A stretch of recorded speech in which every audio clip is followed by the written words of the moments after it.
যে ব্যক্তি জানে সদ্গুরু কারণ একার না বা কয়েকজনের না, সদ্গুরু এ জগৎ সকল জীবেরই গুরু হয়। আর যদি কোটি কোটি সদ্গুরু এক জায়গায় করা হয় তা প্রত্যেকের শব্দ একই রকমই বেড়ে যায়। প্রত্যেকের ভাবনা শাস্ত্রের বাইরে না, প্রত্যেকের ভাবনা ইষ্টবাদী ভগবানের যে ধারাবাহিকতা গ্রন্থের মধ্যে আছে, অর্থাৎ প্রত্যেকের কাছ থেকে একই সুর, একই কথা, সদ্গুরুর মধ্যে কোনো ভিন্ন ভিন্ন কথা নেই। কিন্তু আমি বা আমার মতো আর কেউ নেই। এই যে অসৎ আমরা বা আমি গ্রন্থ আস্বাদন করে এবার আমার সাথে বসুন, আমার কাছে জিজ্ঞাসাবাদ করুন, মাইক বুদ্ধিতে আপনাকে বোঝায় আমার আপন করে নেওয়ার চেষ্টা করুন। এটা সদ্গুরুর লক্ষণ না। প্রকৃত সদ্গুরুর সান্নিধ্যে পৌঁছাইবেন সকল সদ্গুরুর বদলে একই সিদ্ধান্তই পাওয়া যায়। আর এরকম একই সিদ্ধান্ত যে সকল গুরু ঘোষেরা দিয়ে থাকেন তারা নিশ্চিত সদ্গুরু, এবং তাদের আর বিচার করার সুযোগ থাকে না। তিনি আমার মন্ত্রদাতা গুরু না হলেও আমার কাছে তিনি সদ্গুরু। এ বিষয়ে আমরা দুইটি তিনটি জায়গা স্মরণে এনে একটু আলোকপাত করবার চেষ্টা করি। যেমন একটি জায়গা, আপনারা শ্যামানন্দ প্রভুর বার্তা জানেন, তার স্টোরিটা জানেন, যে তিনি মাতা পিতা হারা হওয়ার পরে বাচ্চাকালে যখন আশ্রমে আশ্রয় নিয়ে হৃদয় চৈতন্য দাসের চরণাশ্রিত হয়ে তার অনুমতিতে যখন একটা সেবা করতে থাকলেন, একটা জল বহন, সেই গুরু আজ্ঞা পালন করতে করতে নিষ্ঠার সাথে গুরু আজ্ঞা পালন করেছেন, সেটা প্রমাণ হলো গুরুদেব একদিন জানলেন যে অনেক কষ্টের ভিতরে থেকেও কখনো সে সেবা ছাড়েনি, গুরুদেবের আজ্ঞা পালন করেই চলেছে। এটা গুরুদেব যখন জানলেন তখন গুরুদেব আর নিজের সেবায় তাকে না রেখে শ্রীমতী রাধারানীর সেবায়, গোবিন্দের সেবায়, ধামে অন্যান্য যারা মহাপ্রভুর আশীর্বাদ বা অনুমোদিত তাদের কাছে পাঠিয়ে দিলেন। আর তাদের কাছে পাঠানোর পরে পরিচয় জানতে চাইলে যখনই একজন সদ্গুরু পরিচয় দিলেন, নামটা পুনরায় বলবো না, অনেক সদ্গুরুর মধ্যে যখন একজন সদ্গুরুর পরিচয় গৌরাঙ্গদেবের পার্শ্বদের মধ্যে যারা অন্যতম, যারা বিচারের শিরোমণি, আর ব্রজের বাইরে বহু দূরে, বলে তাও নবদ্বীপে না, বলে এটা কাউ না, বর্ধমান জেলা, সেইখানে গৌরীদাস পণ্ডিত বা তার শিষ্য হৃদয় চৈতন্য দাস, তার আগ্রায় আশ্রিত জন, সেখানে এরকম একটা পরিচয় দেওয়ার সাথেও সাথে সেই শ্রেষ্ঠ মহাপ্রভুর আশীর্বাদ পুষ্ট জনেরা তাকে নিজ শিষ্যের মতন করে আদর আপ্যায়ন এবং তার রাধারানীর চরণ লাভের উপায়াদি সব অযাচিতই করে দিলেন। কারণ সেখানে আর পুনঃপুষ্করণেরও জরুরি তারা মনে করলেন না, আবার আমার না হলেও দয়া করা যাবে না এই চিন্তাও তারা করলেন না। যখনই একজন সদ্গুরুর পরিচয়ে বাচ্চাটা দিলেন, আর সাথে সাথেই তারা একে অপরের সকলেই তাকে আপন করে নিলেন, আর আপন করে নিয়েই সেবাপুঞ্জের সেবা অধিকার করে দিলেন।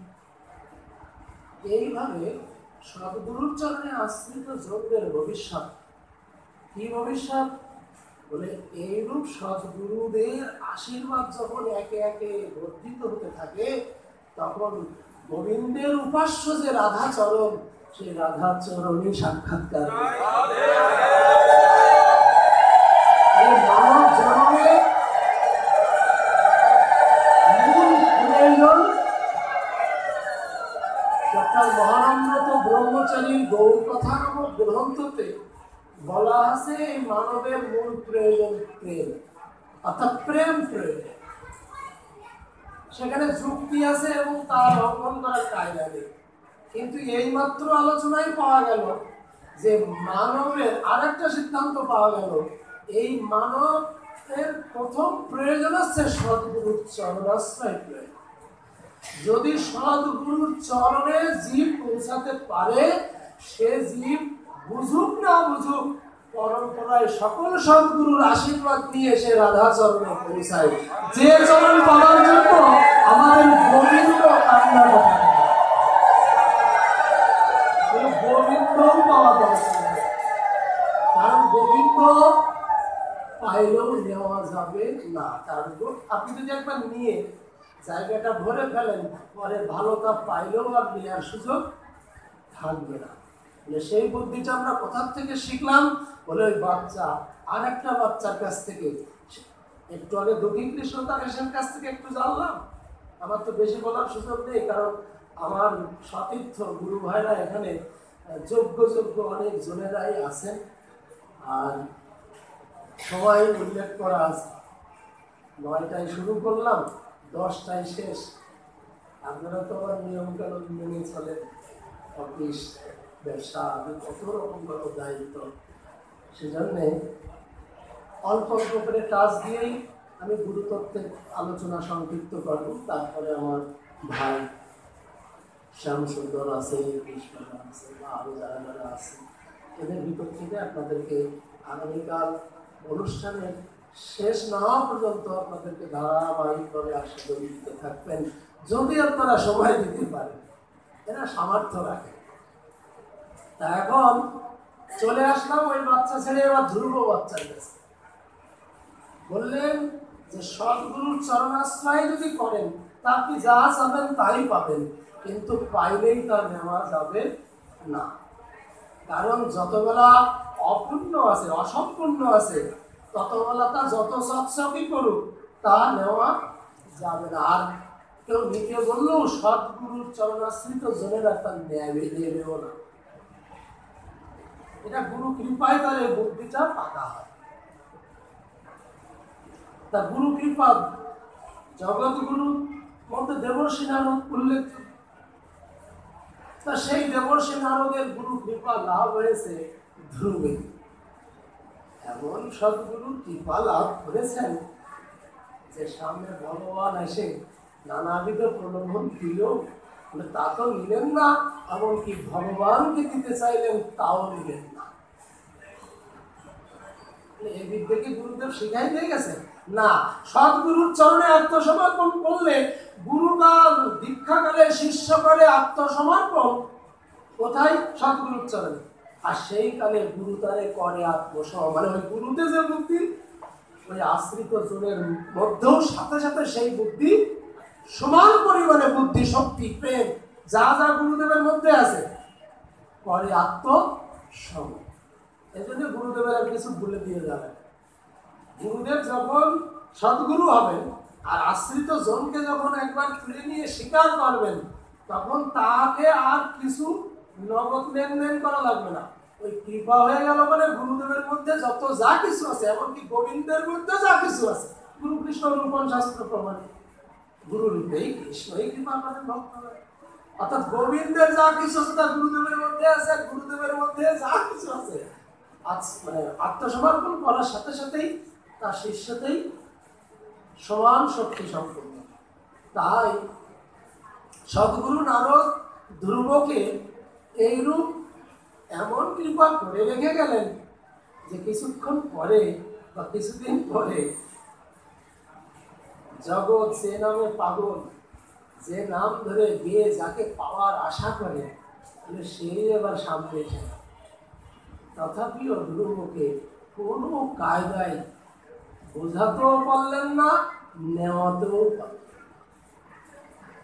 তখন আমি সংক্ষিপ্ত করার জন্য একটু সাথে বলছি, তার শেষে ভগবান সবই জানে, তার জগৎকে জানাবার জন্য ভগবান একটু প্রশ্ন করলেন, আচ্ছা ধ্রুব, এ জগতের মানুষ সদ্গুরুর চরণ আশ্রয় করে তো গোবিন্দের চরণ পাওয়ার জন্য বা ভগবানের চরণ পাওয়ার জন্য, আর আমি সেই সম্পদ তোমার সামনে তোমাকে এইভাবে অপর কিছু সুযোগ সুবিধা গ্রহণ করতে বলছি, আর তুমি উপেক্ষা করছো, ব্যাপারটা কি? একটু ঘটনাটা খুলে বলো না, তোমার ভিতরে কি সব। উনি জানে, কিন্তু জগৎকে জানাবার তো বললেন যে আমি এই মুহূর্তে আপনার দেওয়া কোনো কিছু নিলেই আমার সব হারা হয়ে যেতে হবে। অর্থাৎ আপনার দেওয়া কোনো জিনিস তো নেওয়াই যাবে না। প্রথম কথা, তুমি মূর্খ, বিষয় মাগো। অর্থাৎ যে বিষয় আশা করে আর বিষয়ের লক্ষ্যে যে ভজন করে আমি সাথে সাথে তারা সেটা দিয়েই মায়ার কবলে ফেলে রেখেই আমি আমার যারা মায়া মুক্ত জীব আমি সেখানেই যোগ হওয়ার চেষ্টা করি। সেজন্যই বললেন যে আমার ভক্তগণ সব ছেড়ে যখন একত্রিত হয়ে আমার নামগুলো কীর্তনে রত হয়, সব ছেড়ে আমি সেখানেই যোগ করি। তার মানে ওই বিষয় নিয়ে যারা আমার ভজন সাধন বা বাসনা নিয়ে করে সেখানে সেটা দিয়েই আমি ফিরিয়ে এসেছি, সেখানে আমার আর কোনো দায়িত্ব নেই। তাই তোমার দেওয়া কোনো বস্তু তুমি নেবই না।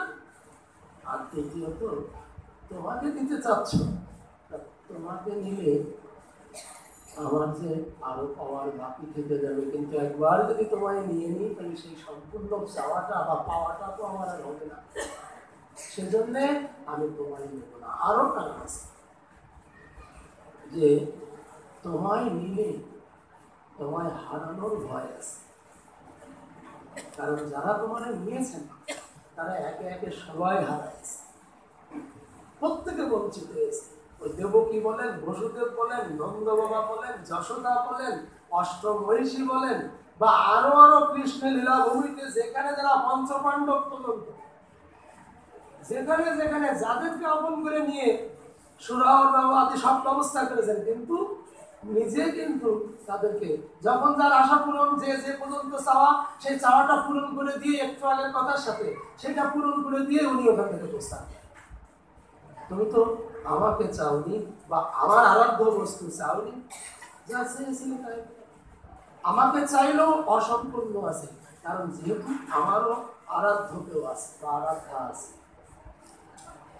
এইরূপ ভাবে ধ্রুব উত্তর দিচ্ছেন ভগবান বিষ্ণুর প্রশ্নে যে তোমাকে নিলে হারানোর ভয় আছে, তাই আমি এই দুঃখে বিপদে কালে পড়তে চাই। তুমি যদি আমার বর দিয়েই সুখী হতে চাও বা মুক্ত হতে চাও, তা আমি তোমাকে মুক্তই করে দিচ্ছি আর সুখী হওয়ারও সুযোগ করে দিচ্ছি। বর আমি চাইব, তুমি দেবে তো? বলে হ্যাঁ, আমি তো দেওয়ার জন্য আসছি, বলো তো দেবো। তা বললেন যিনি অযাচিত, ওই যে কীর্তনটা শুনলেন, এটা কিন্তু দুটি কৃষ্ণ দাসের কীর্তন। আগে এই যে কীর্তনটা আমার ভাই গাইল, এটা ওই প্রথম যার কথা বললাম সেই হৃদয় চৈতন্য দাসের সব গুরুচরণ আশ্রিত যে দুটি কৃষ্ণ দাস, যে এতিম, যার বাবা নেই মা নেই, এ জগতে কেউ নেই, একমাত্র শ্রী গুরুদেবই আছে। এই বোধে যিনি নিষ্ঠার সাথে পড়ে আছে, বিনা বেতনের দাস বা দাসী বলে। আর তিনি যখন বৃন্দাবনে অন্যান্য সৎগুরুদের কাছে পৌঁছালেন, তারা যখন আদর আপ্যায়ন ভালোবাসার মধ্য দিয়ে যখন সেবাকুঞ্জের সেবাটা দিলেন, বলে সেবার মধ্যে চামড়ও দেয়নি, ময়ূর পাখাও দেয়নি, ঘন্টা আদি ব্যঞ্জন আদি 16 উপাচারের কিছুই দেয়নি, দিয়েছে এক ঝাঁটা। তা বিচার করতাম আমি হলে, কিন্তু দুঃখী কৃষ্ণদাস বিচার করেননি, মানে পরম প্রেমানন্দে ঝাঁটাটা বুকে চেপে দিলে শ্রী গুরুদেবকে স্মরণ করতে লাগে। বলে কোথায়? উনি বৃন্দাবনে। আর ওখানে ঝাঁটাটা বুকে চেপে দিলে শ্রী গুরুদেব হৃদয় চৈতন্যকে স্মরণ করে পথটা কীর্তন করলেন, জয় জয় শ্রী গুরু। যদিও কীর্তনটা আগে আর একবার হয়েছে, আমি বন্ধ করাতে পারতাম, কারণ আমার ভাই জানে না যে এগুলো আগে হয়ে গেছে। কিন্তু যেহেতু গুরুদেবের উদ্দেশ্যে অনুষ্ঠান, গুরুনিষ্ঠার মূর্তিতে কোনো কিছু করতে যাওয়ার আগে নিতান্ত তারা যখন সমবেত হয়েছে, তারা তো গুরু স্মরণ না করে কিছু করা উচিত। সেজন্য ওটা আমি আমাদের পার্সোনাল স্মরণে একটু বিশেষ কৃপা পাওয়ার লক্ষ্যেই এটাতে সমর্থন করলাম। তা ওই যে সেই পথ, যা কিছুই পাই, যত মর্যাদা আদি যা কিছুই পাই, স্মরণটা তো ভুলে গেলে হবে। ওনারা কৃপা করলেন, ওনারা আমার কেউই গুরুদেব, তথাপিও সদ্গুরুর চরণে কোথাও না কোথাও আশ্রিত হওয়ার কারণে তারা আমাকে, যারা যেখানে সদ্গুরু আছে সব জায়গায় সুবিধা। সদ্গুরুর চরণাশ্রিত জনরা পৃথিবীতে যেখানে যত ধাম আদি আছে, সেই গুরুদেবের নাম পরিচয় যে বলেন সেখানকার ভজনানন্দী জনরা সেন। আর সেনের মানেই আত্মীয় বাড়ি লাগবে না, সমস্ত ভক্ত অঙ্গন তাদের জন্য উন্মুক্ত, সেবার ব্যবস্থা, থাকার ব্যবস্থা আদি সব ব্যবস্থা, উৎসব অনুষ্ঠান প্রচার আচার সব ফ্যাসিলিটি সেখানে আছে। কারণ সদ্গুরুর পরিচয়ে পাত্র, তাই না? এইরূপ ভাবে ধ্রুব শেষে এই কথাটাই ভগবানকে বললেন, তুমি যদি আমায় কিছু দিয়ে সুখী হতে চাও, প্রস্থান করতে চাও, তাহলে আমি যা চাইবো তাই তো দেবে। দেব। তো বললো, যিনি অযাচিত এসে আমায় এই ভজন রূপ সম্পদ আমার দান করে ভজনে শিক্ষা দিয়ে বসাই দিয়ে গেলেন, এই মুহূর্তে আপনাকে দেখি আর আপনার এই অপার প্রস্তাবাদি পেয়ে আমার মনে হচ্ছে তাকে আমার এক্ষুনি জরুরি দেওয়া। কারণ আমি যখন পেয়েছিলাম, যখন আত্মসমর্পণ করেছিলাম, যখন আশ্রিত হয়েছিলাম, তখন সে যে আমার কত প্রয়োজনীয় সম্পদ, আমার যে কত মূল্যবান ধন, এবং তার কাছে যে কিছু অসম্পূর্ণ নেই, আমি সেদিন বুঝিনি, সেদিন আদায়ও করে নিতে পারিনি। কিন্তু আজ আপনি সাক্ষাৎ শ্রীহরি তেল মারতেছেন আমাকে, যে প্রয়োজনে আমার যা কিছু আছে চাও, আর তাও যদি না নাও তাহলে আমাকে নাও। এই তেল ভগবান এসে তুমি মারতেছ, এই পাওনাটা তো আমার গুরুদেবের কারণে। হঠাৎ এনাকে নিয়ে আমি এই সর্বনাশের পাল্লায় পড়ব। কি করতে হবে? যদি বলে দিতে হয়, তাহলে আমি না বোঝা অবস্থায় আমি গুরুচরণ ছাড়া হয়ে গেছি। অর্থাৎ এই মুহূর্তে আমার প্রয়োজন আমার সেই শ্রী গুরুদেবকে। তুমি যদি দয়া করবেই, তাহলে এইরূপ পর দয়া করো যাতে আমার সেই সদ্গুরুর চরণকে আমি পুনরায় আবার ফিরে পাই, এবং সেই চরণে আমি আজীবন জন্মে জন্মে যেন পড়ে থেকে এই দাস যে ধনে ধনে আমি সেই ধন যেন লাভ করতে পারি, সেই ধনের যে সুখ, সেই সুখ যেন আমি আস্বাদন করতে পারি। দেখেন ধ্রুব চরিত্র, এই সদ্গুরুর গুরুত্ব। এবার একটা বিষয় আছে, আমি আরেকটু প্রসঙ্গে বলে ছেড়ে দিচ্ছি, আর একটু সময় হাতে আছে যা সংকল্প করেছে। সেটা হচ্ছে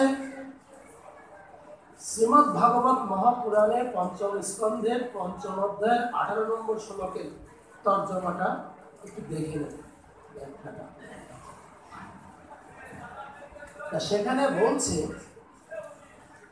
যে এই জগৎ জীবে, বিশেষ করে মানুষকে লক্ষ্য করে ব্রহ্মাদি নাম শব্দ ব্রহ্ম প্রকাশ করা, এত অন্য প্রাণীদের জন্য যদি থাকতো তাহলে ওই দিন শিব সুখ পাখিকে তাড়ন করত। এ তো শুধুমাত্র মানুষের জন্য। কিন্তু যদি অন্য জনিতে জন্ম নিয়েও যদি এই শব্দ শোনে, তাহলে উপকারটা সমান সমানই হয়। কি তা হয়নি? সুখ পাখি সমান সমানই উপকার। তা এখন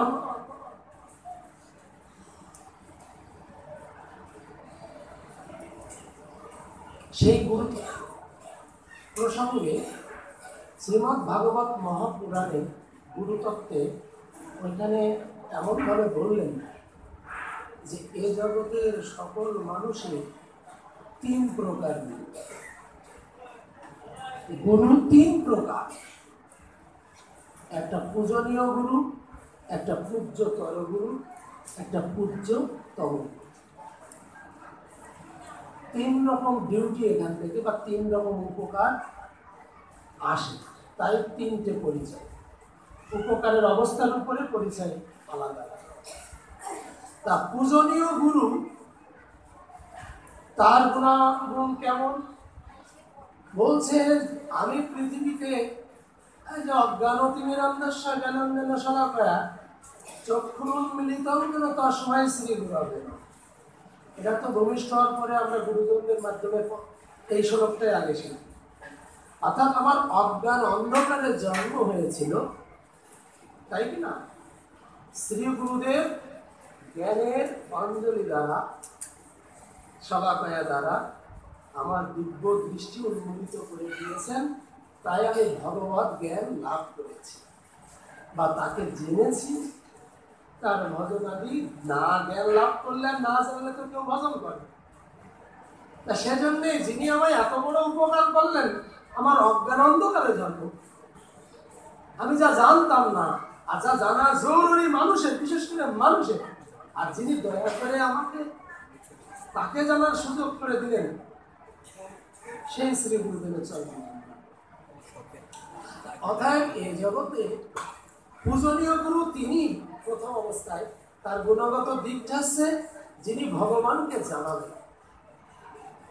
আমিও তো অনেকেই অজ্ঞানতি নিরন্দস্বর শ্লোক শিখাইছি, তাই বলে আমি পূজ্যতম গুরু না। আমি যাদেরকে এই শ্লোকটা শিখায় গুরু ভক্তি বা এই তত্ত্বটা বোঝার সুযোগ করে দিয়েছি, তাদের কাছে আমি পূজনীয়। এখন সংসারে যারা পিতা মাতা, তারাই যারা এগুলো শিখায়, তারাও সন্তানেরাদের কাছে পূজনীয়। কিন্তু কোন সংসারে অনেক পিতা মাতাই শিখায় না, অন্য গ্রামের লোক শিখায় বা পাশের লোক শিখায়। তা যে শিখাবে, ভগবানকে যিনি চিনাবেন, ভগবানকে যিনি জানাবেন, ভগবানের ভজন করতে সহায়তা যিনি দিবেন, এই শ্রেণীর সমাজে যে আছে বা যারা যারা আছে, সেটা মাতা হতে পারে, পিতা হতে পারে, ভাই আদি যে কেউ হতে পারে বা অনেকেই হতে পারে।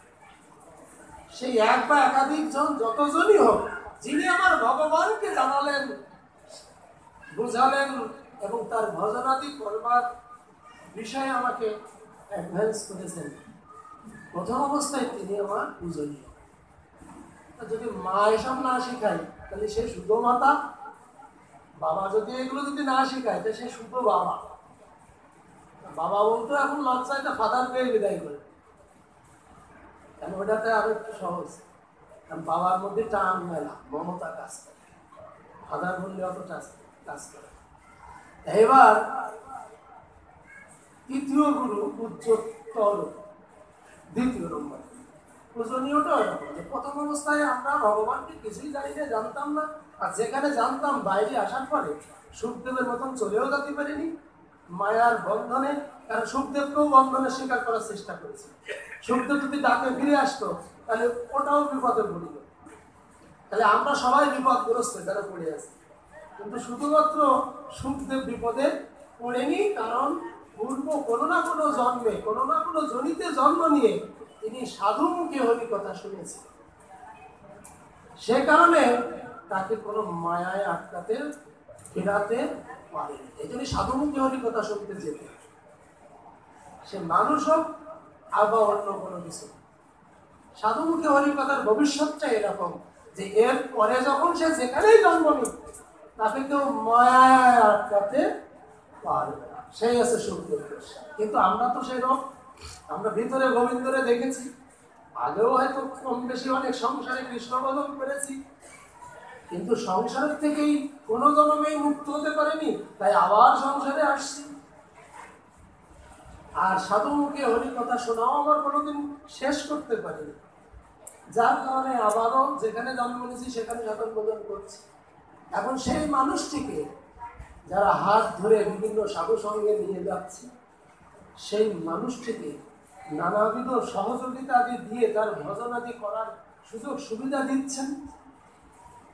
এ জগতে সে মা হোক আর মাসি হোক আর যেই হোক, পড়শি হোক বা পরদেশের লোক হোক, ওই মানুষটির কাছে সেই মানুষগুলো হবে উচ্চতর। এক বা একাধিক যাই হোক সমস্যা। এবার আমরা আজকে যে প্রসঙ্গে আসছি, সদ্গুরুর যে জায়গাটায়, এটা পূজ্যতম গুরুকে প্রচার প্রতিষ্ঠা পায়। বলছে যার চরণে আমাকে আপনারা এনে দিলেন, আপনারা আমার পূজ্যতর গুরু হয়ে গেলেন। আর যে কারণে আমি মনের টানে আসলাম, এইটা যারা জানাইছিল, টান বাড়াইছিল, চেনাইছিল, তারা হচ্ছে আমার পূজ্যনীয়। আর আপনারা পূজ্যতর, আর আপনারা সবাই আমাকে ধরে নিয়ে যার চরণে দিলেন, দেওয়ার পরে আমি রাধা চরণে একবারেই পেয়ে গেলাম। আর সেই প্রাপ্তিটাই হয় পূজ্যতম। অর্থাৎ এর আগে গোবিন্দ থেকে শুরু করে যা কিছু পাওনা আছে সেই পাওয়াতে উচ্চতম গুরু চিহ্নিত বা প্রতিষ্ঠা পাবে না। শ্রীমতী রাধার চরণ না পাওয়া পর্যন্ত সে জীবের সাধন সম্পূর্ণ হবে না। অতএব আমরা যে গুরু গোসাইয়ের চরণে আশ্রিত, যে পরম্পরার চরণে আশ্রিত, তাদের উপাস্যই শ্রী রাধার চরণ। জয় জয় শ্রী রাধা। আমরা যেন রাধে বলি, আমরা যেন হরে কৃষ্ণ বলি না। আমার মনে হয় এই আলোচনা থেকে বিষয়টা আপনারা একটু পরিষ্কার হয়েছে। তাহলে ধ্রুব পরিষ্কার করেছেন, আমি করিনি, পরিষ্কারটা ধ্রুবই করল। যতবেলা পাওয়া অসম্পূর্ণ ততবেলা তো সাধন চলবে, আর সম্পূর্ণ পেয়ে গেলে তো সাধন ওখানে সিদ্ধ। অর্থাৎ শ্রীমতী রাধার অলঙ্কার, হ্যাঁ, রাধার পরিচয়, সদ্গুরুর পরিচয় আর তখন দরকার হবে না, কারণ অনন্ত সদ্গুরু রাধা চরণের থেকে জন্ম। আর যখন শ্যামানন্দ দাসের তিলক পরিবর্তন দেখে রবিদাস পণ্ডিত দাস, তারপরে তার যে সদ্গুরু হৃদয় চৈতন্য দাস, তারা এসব বিষয়ে একটু উত্তেজিত হয়েছিল, বা সম্মান অসম্মানের ব্যাপারে একটু মানসিকভাবে হোক বা একটু এলোমেলো ভাব, কিন্তু কোনো কায়দায় তার মুছে দিতে পারলেন না। কারণ অনন্ত সদ্গুরু যে চরণের থেকে জন্ম নেয়, সেই চরণ যিনি পেয়েছেন, আর সেই চরণের নূপুর যিনি নিজে হাতে তুলে নিয়ে ছাপ লাগাইছেন, তার তো আর আলাদা সদ্গুরুর পরিচয় দরকার হয়। অতএব রাধা চরণই আমাদের সাধ্য, এটাই হবে আমাদের উপাসনা। আর আমরা সেই রকম বুঝেই আমি ব্যক্তিগত পরিচয় বলি, আমি 1983 সালে আমার দীক্ষা, 1996 সালে আমার আধ্যাত্মিক জীবনের সংকল্প পাকা, যে আমি সংসারের সব মানুষ যেভাবে জীবনযাপন করে বা চলে, আমি ওইভাবে লাইফটা পাব। সাধুপুরুষ দিকে মন চলে যায়। 2004 সালে 1996 সালে আমার সংস্কার পুরস্কার, সেই সদ্গুরুই যার কাছ থেকে আমি অনাচারী জীবনে আশ্রিত হয়েছিলাম, তিনি সদ্গুরু। কিন্তু 12 বছর পার হয়ে গেছে আমি সদাচারী বা আমার নিষ্ঠা নানা কিছুর মধ্যে এক জায়গায় নিষ্ঠা পাকা হয়নি। তাই আমার মন্ত্র ছিল 12 অক্ষরের মন্ত্র। এবার যখন আমার নিষ্ঠা পাকা হলো, সেই সদ্গুরু একদিন অযাচিত এসে, এর আগে কিন্তু অযাচিত না, এর আগে আমি নিজে যাচিত হয়ে মন্ত্র নিলাম অনাচারী জীবন। তাহলে আমি যে এসে সেখানে যেখানে উনি আসেন না, নিজেই মন্ত্র নিলাম। এবার আমি যখন মানসিকতা পাকা করে সদাচারী জীবনে নিজেকে যোগ করলাম সংকল্প করে, তখন উনি 400 কিলোমিটার দূরের থেকে কিভাবে জানলেন জানি না, তার ওখানে ল্যান্ড ফোনও নেই, কারেন্টও নেই, বিরাট মাঠের মধ্যে জঙ্গলের মধ্যে আসলাম অন্ধকারে, অযাচিত এসে আমাকে সমস্যা পুরস্কারণ করলেন। এবার অষ্টাদশক আর বেটা দিয়েই প্রাপ্তি হয়ে যাবে। আমার যে আরো কিছু দরকার আছে, রাধার বীজ, রাধা গায়ত্রী আদি, গুরু বীজ, নিতাই আদি, গৌর গোবিন্দ আদি কত কিছু পাওনা আছে, সেসব আর দিয়ে প্রাপ্তি হয়নি। শুধু মানে গোবিন্দের মন্ত্র যেটা শ্রেষ্ঠ, 24 অক্ষর পর্যন্ত থাকলেও 18 অক্ষর শ্রেষ্ঠ, ওটা গোপীদের প্রাণ বলল রাধা রাজ বিহারী, নিধুবনের নিকুঞ্জ বনের যে মাস্টার, তার চরম প্রাপ্তির মন্ত্র। তো উনি অযাচিত আবার ছুটে এসে ডাকা নেমন্তন্ন, আমার যাওয়া না, আমার ঠিকানা এসে সংস্কার করেই উনি প্রাপ্তি হলেন। আমি হলাম এতিম। এতিম হওয়ার পরে 5 বছর ওই কষ্ট করে করে রাস্তা পাড়ি দিচ্ছি, কিন্তু চরিত্র বা ইচ্ছা পরিবর্তন আমার নিষ্ঠার সাথে করেছে। তারপরে ধাম হইতে একজন সাধু চলে আসলেন, ভক্তি সর্বস্ব মহারাজ। তিনি, তাকে পেয়ে আমার বাবা আমাকে দান করে দিলেন, যে নিয়মে দান করতে হয়। মঙ্গল আরতিতে উনি অনুষ্ঠান আদিতে যোগ দিয়ে দানের যোগ্য আদি সম্পূর্ণ করতে সন্ধ্যা হল। সে দানের পর্ব শেষ হওয়ার পরে উনি প্রস্থান করলেন। আমি আর যা কিছু ভজনের উনি আমাকে দিয়ে চলে গেলেন। উনি হলেন আমার উপনয়নের ব্রাহ্মণ বিজ্ঞানী, অযাচিত সব। কিন্তু রাধা চরণে ষোলনা সমর্পিত জন যতবেলা আমায় করুণা না করছেন, ততবেলা তুমি রাধার চরণে যেতে পারছি। আমার মনটা যখন আকুলি বিকুলি কান্না কাটা নানাবিধ ভাবে একান্তে হাইওকার যখন করতে লাগলাম, এই ব্যাসাসনে বসে গ্রন্থের পরে হাত রেখে বলছি, শ্রী গুরুদেব মহন্ত মুরারি মোহন দাস বাবাজি মহারাজকে, মহন্ত মুরারি মোহন দাস বাবাজি মহারাজকে রাধা মুরারি মোহন বিগ্রহ আদেশ করে বলিরামপুর তাকে নিয়ে আসে আমাকে নিচে। অযাচিত শব্দটা কীর্তনে যে আমরা গাই, সেটা কেমন? ওই যে দ্বিতীয়বার সংস্কার মানসিকতা পাকা করার পরে আমাকে অযাচিত এসে মন্ত্র পূর্ণভাবে দিল। তারপরে আমি অনেক কষ্টে 3 রাত পার করতেছি। ধামের থেকে সাধুরা এসে আবার আমার মানে গোত্র পরিবর্তন আদি, ব্রাহ্মণ সংস্কার, উপনয়ন আদি যা যা একটা মানুষের ব্রহ্মচারী জীবনে দরকার, অযাচিত ভাবে তিনি আসলে আমার বাবাও তাকে দেখে পছন্দ করে বললো, আমার 6টা সন্তান একটা সন্তান আমি গোবিন্দ সেবায়। একে কিভাবে গোবিন্দ সেবায় লাগানো যাবে আমি তো বুঝিনি। আপনি যথার্থ ব্যবস্থা করেন। সব অযাচিত, এখন থেকে সব অযাচিত। অনাচারী জীবনে অযাচিত নেই, অনাচারী জীবনে নিজে যাচিত। আর যখনই আচারী জীবনে যাবেন আর ভজনাদি শুরু কিছু করে পুণ্য সঞ্চয় করবেন, তখন সব পাওনাগুলো অযাচিতই আসবে। রাধারানীর কিনে দিয়ে বলছি, মুরারি মোহন 3 কোটি বাবার চরণে আমাকে বেশ পড়ায় এবার যখন সাধুর হাতে দিয়ে দেবে ভেগের কীর্তনের আসলে, তখন আমার হাতটা ধরে উঠায় বলছে, আমি এতক্ষণ এই কয়দিন ধরে যা কিছু করলাম তা তো তোমার কাছে শুনে করলাম না গৌতম, মুরারি মোহনের আদেশে করেছি। 3 কোটি বাবার পুরনো মন্দিরে, পুরনো বিল্ডিং এ, সেই বিগ্রহ চরণে আমার আগের কাপড় রবীন্দ্রনাথের ড্রেস খুলে ফেলায় যখন আমার বেশ ভিক্ষার ঝুলিয়াটি দিয়ে যখন বললেন, আমি না শুনে এত কিছু করলাম, একটা বার তোমার কাছে জিজ্ঞাসা করলাম না, সমাজ আছে বলে কি? বলে এই মুরারি মোহন আমাকে 3 বার একই আদেশ করার পরে কোনো কারণ ছাড়াই অতি দ্রুত গতিতে বাংলাদেশে যে সুবলবাবুর মাধ্যমে আমি তোমার চিন্তা ভাবনা তোমার কাছে পৌঁছাইছিলাম। আজ তোমার কাছে যাওয়ার সাথে সাথে মুরারি মোহন আমাকে দিয়ে কিছুই বলাইনি, তুমিও আমাকে দেখার সাথে সাথে আমার সাথে ধামে বাসের মানসিকতা প্রকাশ করে। আমিও তো গেছি সেই জন্যে, কিন্তু আমি বলে কলঙ্কিত হয়নি।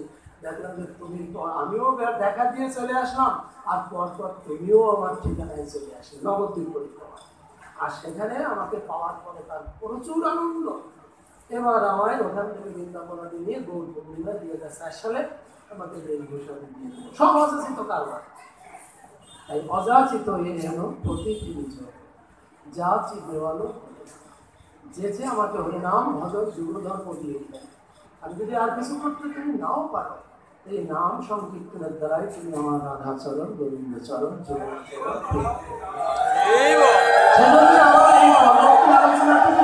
আমার নিজের পরিচয় আমার জন্য বলিনি।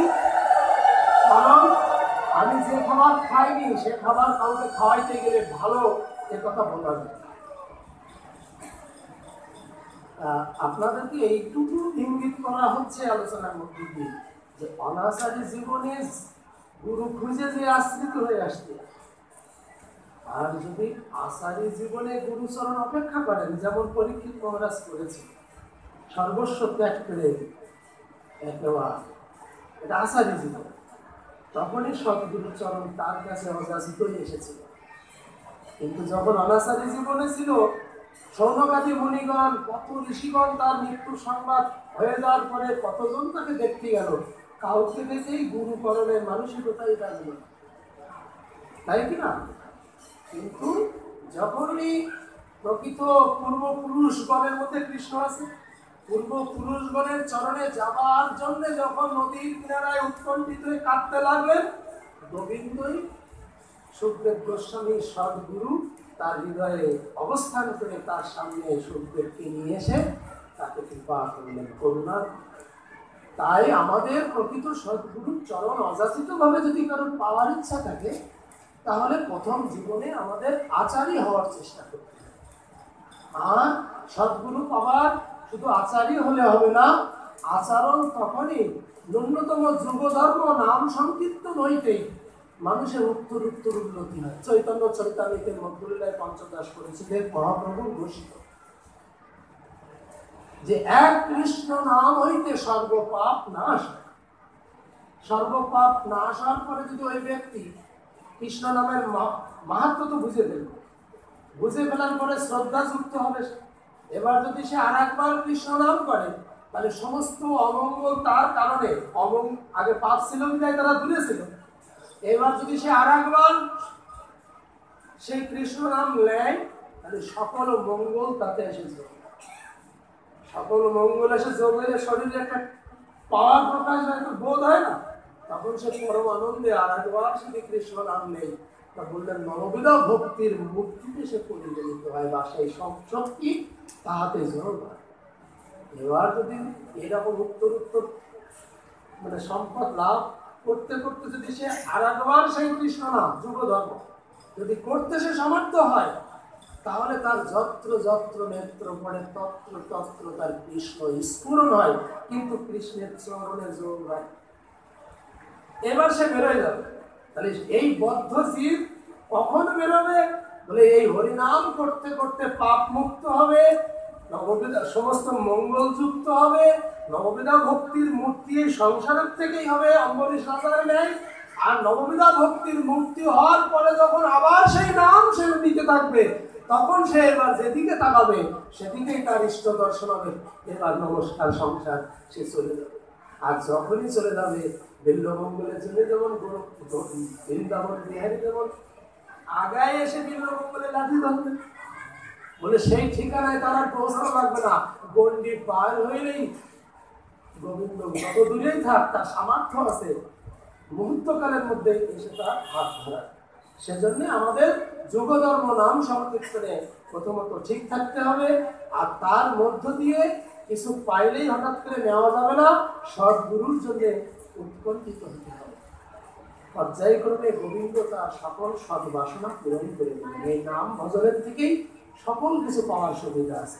এ পর্যন্তই আমার পক্ষ থেকে আলোচনা, আমি একটু বেশি সময় নিয়ে ফেলেছি, 15 মিনিট বেশি নিয়ে ফেলেছি। আমাকে আপনারা মার্জনা করুন। এই 15 মিনিট বেশি সময় 10টায় শেষ না করে আমার এই ভাই কমপক্ষে কে কে আসবা, আমি তো চাচ্ছিলাম একে একে কিছু কিছু করে দেব। তা আমার ভাই সুমন এই মুহূর্তে আপনারা অনুমতি দিলেই আসন গ্রহণ করুন। হ্যাঁ হ্যাঁ ঠিক। আমাদের মুরারি বাবার, আমি বাদের মধ্যেই পড়ি, আর যত শিষ্য ভক্ত আছে তার ভিতরে সে উন্নত। আমি অনেক আগেই বাদের কাছে গিয়ে সিগনালে আছি, আর অন্য সকল ভালোর মধ্যে সে অন্যতম।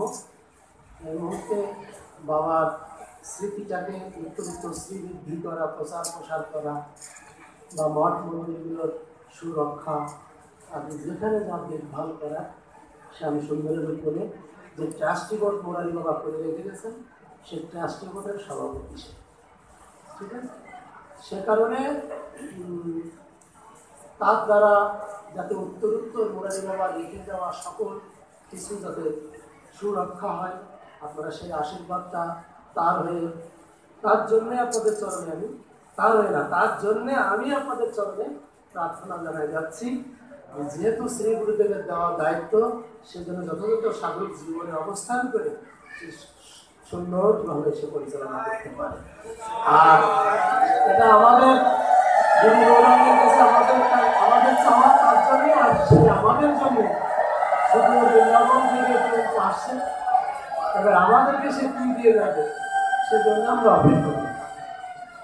শ্রী গুরু তাই গৌর প্রীতি আসলে